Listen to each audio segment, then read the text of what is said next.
Genèse chapitre 3. L'homme et sa femme étaient tous deux nus. Ils n'en avaient point honte. Le serpent était le plus rusé de tous les animaux des champs que l'Éternel Dieu avait fait. Il dit à la femme, Dieu a-t-il réellement dit, vous ne mangerez pas de tous les arbres du jardin? La femme répondit au serpent, nous mangeons du fruit des arbres du jardin. Mais quant au fruit de l'arbre qui est au milieu du jardin, Dieu a dit, vous n'en mangerez point, et vous n'y toucherez point de peur que vous ne mouriez.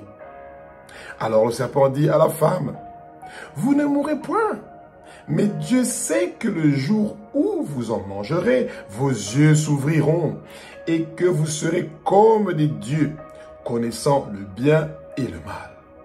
La femme vit que l'arbre était bon à manger et agréable à la vue, et qu'il était précieux pour ouvrir l'intelligence. Elle prit de son fruit et en mangea.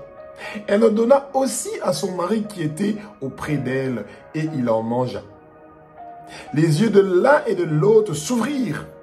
Ils connurent qu'ils étaient nus, et ayant cousu des feuilles de figuier, ils s'en firent des ceintures. Alors ils entendirent la voix de l'Éternel Dieu, qui parcourait le jardin vers le soir, et l'homme et sa femme se cachèrent loin de la face de l'Éternel, de Dieu, au milieu des arbres du jardin.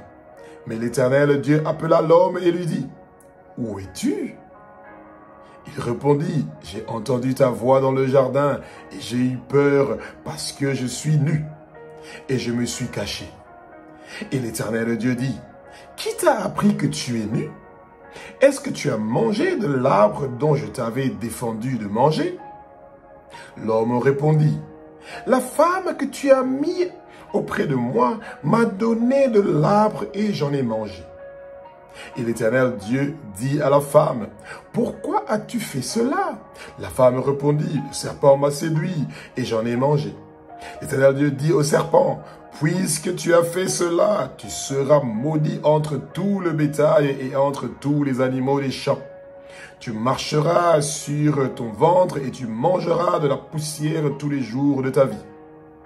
Je mettrai inimitié entre toi et la femme, entre ta postérité et sa postérité.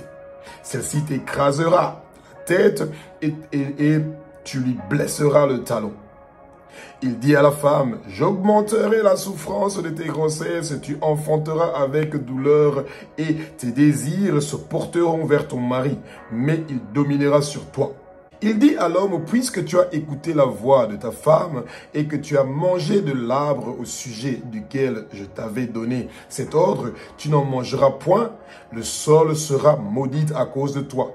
C'est à force de peine que tu en tireras ta nourriture tous les jours de ta vie. C'est à la sueur de ton visage que tu mangeras du pain, jusqu'à ce que tu retournes dans la terre, d'où tu as été pris. Car tu es poussière et tu retourneras dans la poussière. » Adam donna à sa femme le nom d'Ève, car elle a été la mère de tous les vivants. L'Éternel Dieu fit à Adam et à sa femme des habits de peau, et il les revêtit. L'Éternel Dieu dit, « Voici l'homme est devenu comme l'un de nous pour la connaissance du bien et du mal. Empêchons-le maintenant d'avancer sa main, de prendre de l'arbre de vie, d'en manger et de vivre éternellement. » L'Éternel Dieu le chassa du jardin d'Éden pour qu'il cultivât la terre d'où il avait été pris.